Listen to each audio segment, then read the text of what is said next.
The small town of Dunbridge, Ohio was the kind of place where nothing ever happened. Surrounded by sprawling cornfields and bisected by a single highway, it had long been a haven of peace and quiet. Neighbors waved as they passed by, local kids rode their bikes along tree-lined streets, and families gathered at the park for weekend barbecues. But everything changed on the humid afternoon of June 12, 1997. That day, Tommy Harris vanished. He had spent the early afternoon playing with his friends in the park, laughing and running until the summer heat grew unbearable. They parted ways around 3:00 p.m. and Tommy began the short walk home, but he never arrived. His mother, Susan Harris, initially assumed he'd gotten distracted or lost track of time. However, as dusk fell and Tommy still hadn't returned, panic set in. The Dunbridge Police Department quickly mobilized, organizing a search that extended through the night. Volunteers combed the fields, flashlights cutting through the dark, while officers questioned neighbors and scoured nearby woods. Days passed and hope began to wane. Tommy's picture was plastered on every telephone pole and store window, his face staring out with a haunting, innocent smile. Yet no clues emerged, and despite the entire town's efforts, it seemed as though Tommy had simply vanished into thin air. Behind the closed doors of their modest home, the Harris family was shattered. Tommy's parents retreated into grief, unable to understand how their son could disappear without a trace. Rumors began to swirl, but nothing concrete ever materialized. No ransom note, no sightings, just silence. What no one in Dunbridge knew, however, was that Tommy wasn't far. In fact, he was closer than anyone could have imagined. Just 3 blocks away, in the basement of a seemingly unremarkable house, Tommy sat in a small, dimly lit room, cold, scared, and utterly alone. The house Tommy was trapped in belonged to a man named Robert Ackerman, a 47-year-old who lived alone and kept mostly to himself. On the surface, Robert seemed like just another quiet resident of Dunbridge. He worked at the local hardware store, exchanged polite greetings with neighbors, and attended town meetings occasionally. But behind his calm exterior, Robert hid a dark and twisted obsession that would forever change the town. Robert had always been an odd figure in the community. Some neighbors remembered his peculiar habits, like how he only mowed his lawn at dusk, or how he never invited anyone over. But his solitude had been chalked up to nothing more than eccentricity. No one suspected the sinister secret he harbored beneath the floorboards of his house. Years earlier, Robert had transformed his basement into a fortress of isolation. He meticulously soundproofed the walls, installed thick metal locks on the door, and removed any possibility of outside light seeping in. He prepared it for a moment that only he knew was coming, a moment when he would find someone he could keep. That moment arrived when he saw Tommy walking alone from the park. Tommy had always been a lively, outgoing boy, which made him an easy target for someone like Robert. When Robert saw Tommy walking by his house that fateful day, he made his move. He offered Tommy a cold drink, something innocent enough to lure a thirsty child inside. Tommy, unaware of the danger, accepted. That was all it took. Within minutes, Robert had locked the basement door, trapping the boy inside with no chance of escape. Now, Tommy spent his days in the cold, musty basement, unsure if anyone even knew where he was. The days blurred together in the dim light of a single bulb that flickered above his head. He screamed for help, cried until his throat was raw, but no one ever heard him. The soundproof walls absorbed every plea, every whimper. Above him, Robert continued to live his life as if nothing had happened, even attending the town's search parties and offering his support to the grieving Harris family. But at night he would return to the basement, bringing food and water to his prisoner, just enough to keep him alive. As days turned into weeks, the town of Dunbridge grew accustomed to Tommy's absence, but his mother, Susan Harris, couldn't let go of the gnawing feeling that her son was still alive. She had watched the search efforts slow, the media lose interest, and even her husband, Bill, begin to accept the unimaginable, that their boy was likely gone forever. But Susan's maternal instincts refused to accept defeat. She clung to the belief that Tommy hadn't simply vanished without a trace. She kept a vigil every night, sitting in his empty room, holding on to his favorite action figure as tears rolled silently down her face. Something deep inside her told her that Tommy was out there somewhere close. Desperate for answers, Susan began her own investigation, talking to neighbors and retracing Tommy's last known steps. She visited the park where he was last seen, questioning parents who had been there that day, trying to piece together any shred of information. But despite her efforts, she found nothing until she knocked on Robert Ackerman's door. Susan had never paid much attention to Robert. He seemed like a quiet man, someone who lived under the radar in their peaceful community. But that afternoon, as she stood on his front porch, something about him unnerved her. He answered the door with a flat, emotionless expression, eyes scanning her with a kind of detached interest. "Mrs. Harris," he said, voice low and calm, "I'm so sorry about Tommy. I wish I could help, but I didn't see anything that day." Susan's stomach twisted. Something about the way he said it, the coldness in his tone, made her uncomfortable. She felt a strange chill crawl down her spine, though she had no concrete reason to suspect him, just a mother's gut feeling. She thanked him quickly and left, but her mind kept drifting back to Robert Ackerman. That night, while the rest of the town slept, Susan lay awake, haunted by her unease. She began to comb through old memories of Robert. She remembered how her son had once mentioned seeing him at the park, watching the kids play from a distance. At the time, it seemed harmless, just an introverted man observing life around him. But now, with Tommy gone, everything seemed different. Unable to shake her suspicion, Susan decided she would visit Robert again. This time she would come prepared. Tommy's world had become a suffocating routine of fear and isolation. Each day bled into the next, his only sense of time marked by Robert's nightly visits. The food Robert brought him was tasteless and sparse, a half-eaten sandwich here, a bottle of water there, just enough to keep him alive but never enough to feel full. Tommy's once bright, curious eyes had dimmed with exhaustion and hopelessness. He had stopped yelling for help after realizing no one would hear him. The room was too soundproofed, the walls too thick. All he had left was the occasional creak of the floorboards above him, the sound of Robert moving around, living a life Tommy no longer had. At night, Tommy's thoughts would drift to his family, his mother, who used to tuck him in with a kiss on his forehead, his father, who always promised to teach him how to ride a bike without training wheels. He wondered if they were looking for him. Did they think he was dead? Would he ever see them again? Robert rarely spoke to Tommy, except for brief, cold exchanges. Each night he would unlock the door, bring the boy food, and sit on a small stool in the corner watching him. The silence between them was unnerving, the air thick with unspoken tension. Tommy learned to avoid making eye contact, afraid of what Robert might do if provoked. But even in his terror, Tommy's young mind began to observe things, patterns in Robert's behavior, small details about the house above. He could hear the faint humming of pipes through the walls, which made him believe there was a bathroom nearby. Sometimes, when Robert opened the door, Tommy caught a glimpse of the stairs leading up, and he memorized every detail, the number of steps, the direction they turned. Tommy had no idea how long he'd been there, but he knew one thing for certain: he had to find a way out. As the days passed, the flicker of hope inside him began to reignite. He couldn't stay in that basement forever, waiting to die. One day, somehow, he would escape, but for now, all he could do was survive long enough for someone to find him, or for him to find the courage to act. Little did Tommy know that upstairs, Susan Harris was growing more suspicious by the hour. The walls of Robert's fortress were about to be breached, and Tommy's captor had no idea that his carefully crafted facading to crack.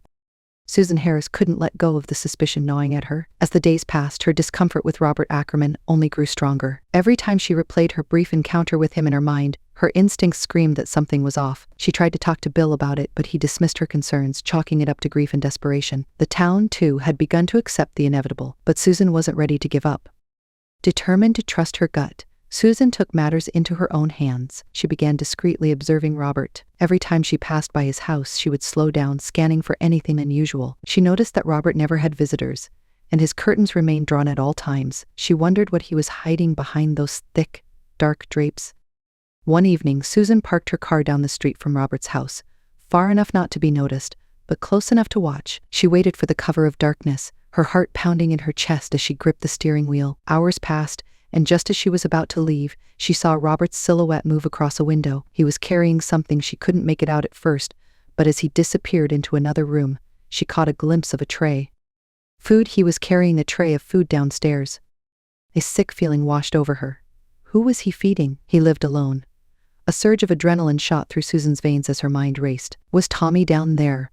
Was her son trapped beneath Robert's feet all this time, just 3 blocks from home? She couldn't wait any longer. She needed to act, but she couldn't storm into his house without evidence or help. She decided to visit the police the next day, but not to file a formal report. No, that wouldn't work. They had already dismissed Tommy as another tragic missing child case. This time she needed something more compelling to get their attention. The following day, Susan approached Officer Daniels, a sympathetic officer who had always been kind to her and Bill. She explained her voice trembling but filled with conviction. Daniels listened patiently, but when she mentioned Robert Ackerman, he frowned. "Mrs. Harris, I know you're in pain, but Robert, he's lived here for years. Never caused any trouble," Daniels said softly. "I'm telling you, officer, I know it's him. Something about him isn't right. I saw him carrying food down to his basement last night. I think Tommy could be down there," Susan pleaded, her voice breaking. Daniels sighed but saw the desperation in her eyes. "I'll see what I can do, but if we're going to take this seriously, we'll need more than a hunch. If I get a warrant, I need real cause." While Susan fought to convince the authorities, Tommy had been keeping track of Robert's movements. He noticed that Robert's routine was becoming more erratic. His footsteps upstairs were heavier, his visits to the basement more frequent. Tommy sensed something had shifted. Robert was growing restless, nervous even. He was more controlling now, watching Tommy's every move more closely than before. Tommy had been carefully planning. Over the days and nights, he had managed to sharpen a piece of the old, rusted bed frame in the corner of his prison. It wasn't much, but it was sharp enough to be a weapon of last resort if Robert ever turned violent. He had also discovered a loose piece of concrete near the corner of the room. Every night, once Robert left, Tommy would work on it, scraping away at the wall with the shard of metal. His fingers bled from the effort, but the small crack he created grew little by little. One night, Tommy overheard something that filled him with a glimmer of hope. As Robert sat on his stool in the corner, watching Tommy eat, his phone rang. Robert answered with his usual cold tone, but the conversation shifted quickly. "No, you don't understand. I have to get rid of him soon," Robert hissed into the phone, his back turned to Tommy. Tommy's heart raced. Robert was planning to get rid of him. He had to escape before it was too late. As soon as Robert left the room, locking the door behind him, Tommy scrambled to the crack in the wall. His hands shook with desperation, his nails digging into the cement, pulling it away piece by piece. He knew it wasn't a fast way out, but it was the only thing keeping him sane. Each chunk of concrete he loosened felt like a small victory, a step closer to freedom. Above him, Robert was growing paranoid. He could feel the walls closing in. The police had come to his door earlier that day, casually asking about Tommy. He had kept his composure, offering a plausible explanation for his comings and goings. But Susan Harris's questioning eyes haunted him. He knew she didn't believe him. He knew she was watching. That night, Robert sat at his kitchen table, drinking heavily, his mind racing. He couldn't risk it anymore. Tommy had to be dealt with soon. The sound of the boy's muffled cries still echoed in his mind, gnawing at his sanity. He had thought keeping Tommy would fill the void inside him, but now it only consumed him with fear. He was losing control. And when a man like Robert lost control, things turned deadly. Down in the basement, Tommy's hands continued to work the wall, the sharp edge of the bed frame glinting in the dim light. He knew his time was running out, but so did Robert. The moment of reckoning was coming for both of them faster than either of them realized. Susan Harris couldn't sleep that night. Her mind raced, torn between hope and dread. Officer Daniels had promised to look into things, but his tone wasn't encouraging. He hadn't taken her seriously, and she knew the clock was ticking. If Tommy was alive and in Robert Ackerman's basement, she might be his only chance. She couldn't wait any longer. The next morning, Susan decided to take matters into her own hands. She'd had enough of waiting for the police. She had no choice but to confront Robert directly, but this time she would be prepared. She drove to the hardware store on the outskirts of town and purchased a flashlight, a crowbar, and a small pocket knife. Her heart pounded with a mixture of fear and determination. She didn't know what she would find inside Robert's house, but she was ready to do whatever it took. That evening, as the sun began to set, she parked her car 2 streets away from Robert's house. The neighborhood was quiet, too quiet, she thought. Everyone had returned to their routines, their normal lives, as if Tommy had been forgotten. But not her. Not tonight. She approached Robert's house cautiously, the crowbar hidden in her jacket. The curtains were still drawn, and there were no signs of movement. She walked around to the side of the house, where she knew the basement window was. She had seen it the other night during her stakeout, a small window half buried in the ground. It was grimy, almost impossible to see through. But if Tommy was down there, maybe he would hear her. Susan knelt by the window and gently tapped on the glass. "Tommy," she whispered. "Tommy, are you in there?" Her voice trembled with desperation, but there was no answer. She tapped again, louder this time. "Tommy." Suddenly she heard something soft, faint, but unmistakable. A small thud, like something tapping against a wall. Her pulse quickened. It had to be him. She knew it. "Tommy," she hissed, her voice louder now. "It's Mom, can you hear me?"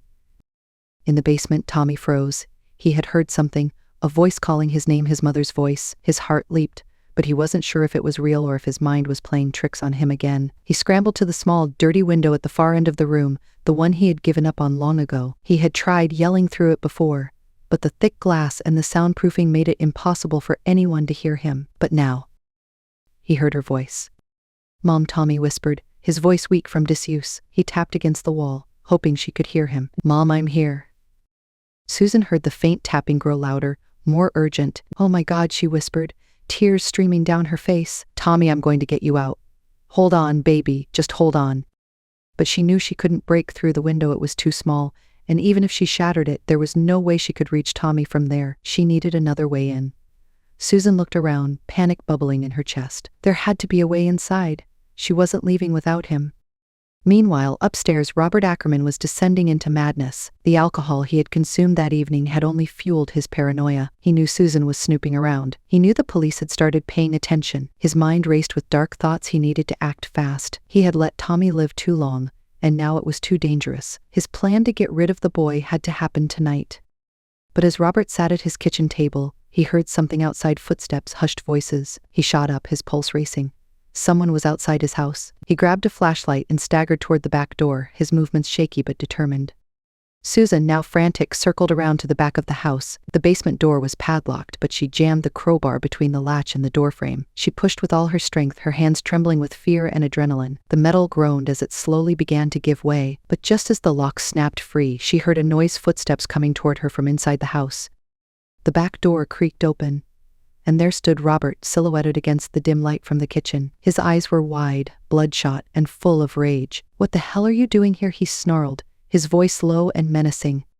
Susan backed away, her breath catching in her throat. Her hand tightened around the crowbar, but Robert was faster than she had anticipated. He lunged at her, knocking her to the ground. The crowbar clattered out of her hand, and for a moment Susan was sure this was the end. Robert's weight pressed down on her, his hands gripping her wrists as he pinned her to the cold ground. "You shouldn't have come here," Robert hissed, his face inches from hers. "You should have stayed away."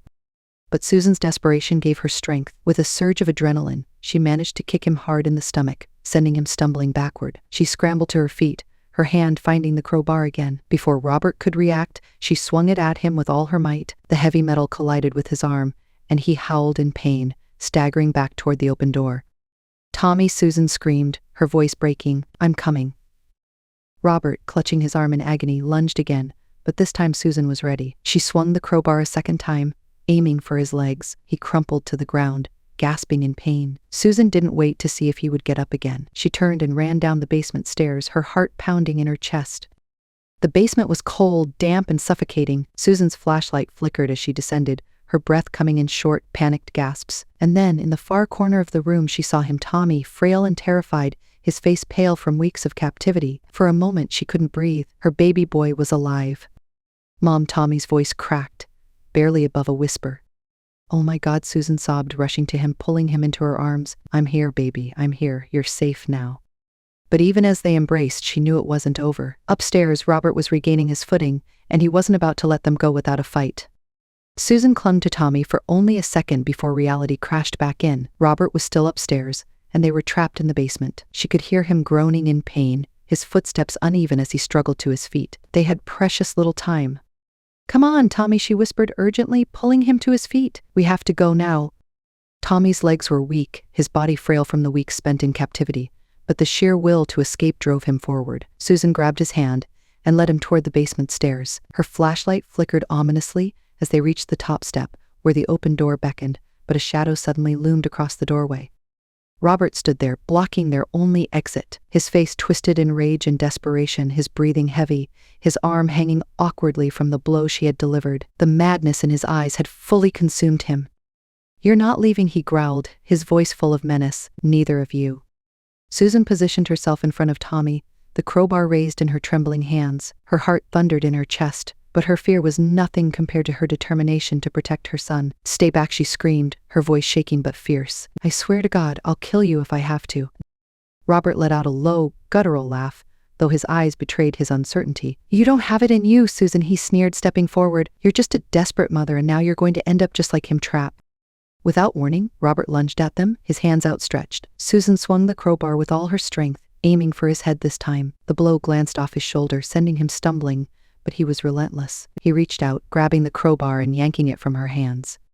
Panic surged through her as she tried to push Tommy behind her, shielding him from Robert's wrath. Robert raised the crowbar, his face twisted with fury, and for a split second, Susan thought this was it. This was the moment she would die. But then, from behind her, Tommy moved.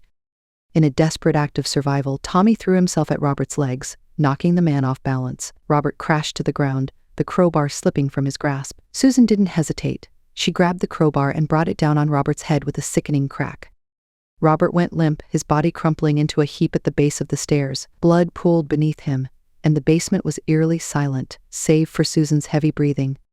For a moment, neither Susan nor Tommy moved. They stared at Robert's motionless body, the reality of what had just happened sinking in. Susan's hands shook violently, the crowbar slipping from her grip and clattering to the floor. "Mom," Tommy's voice was barely a whisper, his body trembling from shock. Susan knelt down beside him, pulling him into a tight embrace. "It's over," she whispered, though her voice cracked with the weight of everything that had happened. "We're safe now, we're safe." But they weren't out of the woods yet. Susan knew she had to get Tommy out of the house, away from the scene of violence, away from the horror he had endured. She stood up, pulling him gently to his feet once more. "We have to leave, Tommy, come on, baby, we're going home," she said, her voice steadier now as the urgency returned. She grabbed her flashlight, careful not to look back at Robert's lifeless form. Tommy didn't speak, but he nodded, clinging to her hand as they made their way out of the basement. By the time they emerged from Robert's house, the night was thick and oppressive, but to Susan, the cool air felt like freedom. She pulled Tommy close, guiding him toward her car. The street was still quiet, the small town unaware of the nightmare that had just ended in one of its homes.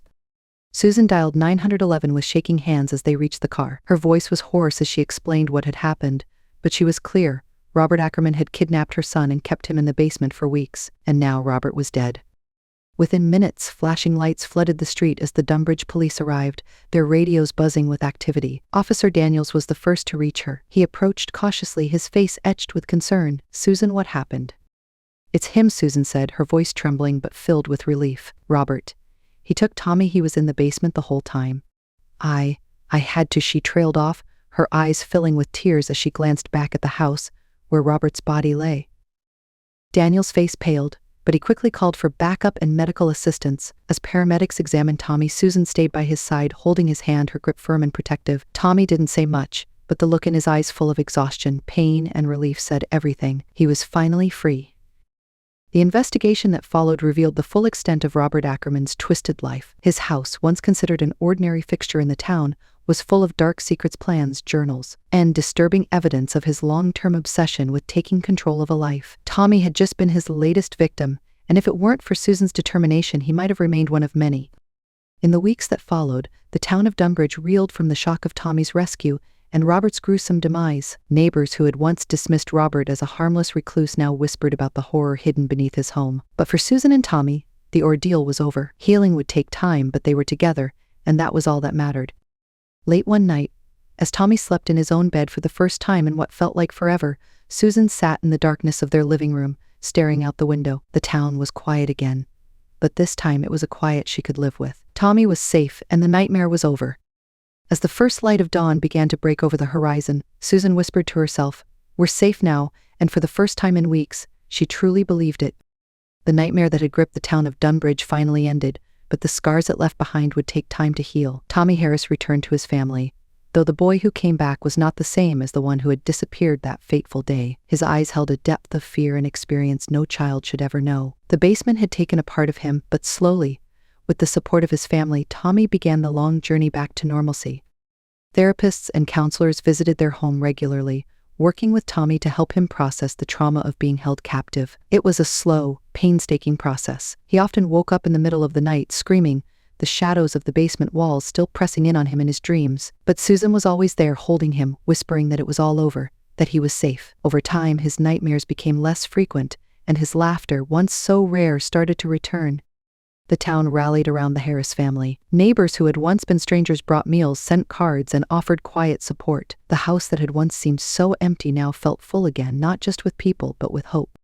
The police investigation into Robert Ackerman's life revealed shocking details. He had been living among them for years, a man with dark, hidden desires. Journals found in his home described his obsession with control, detailing how he had stalked Tommy for weeks before finally taking him. Authorities discovered old newspaper clippings about other missing children, hinting that Robert may have been involved in cases that stretched far beyond Dunbridge. But with Robert dead, those secrets died with him.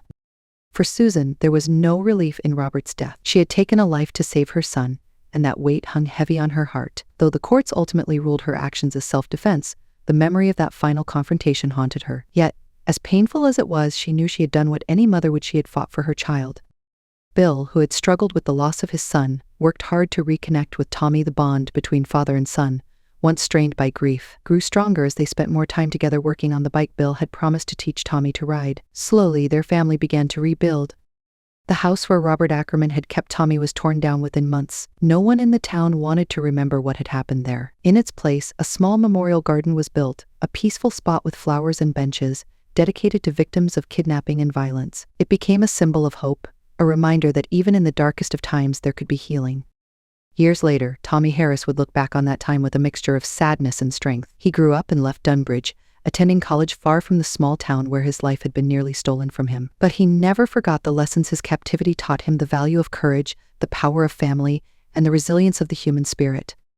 As for Susan, she found peace in knowing that her son had survived, that she had fought for him when no one else would. The nightmares of that basement, of Robert's twisted face, slowly faded over time, replaced with the comfort of knowing that her son was alive and that they had escaped the darkness together. And in the end, that was enough.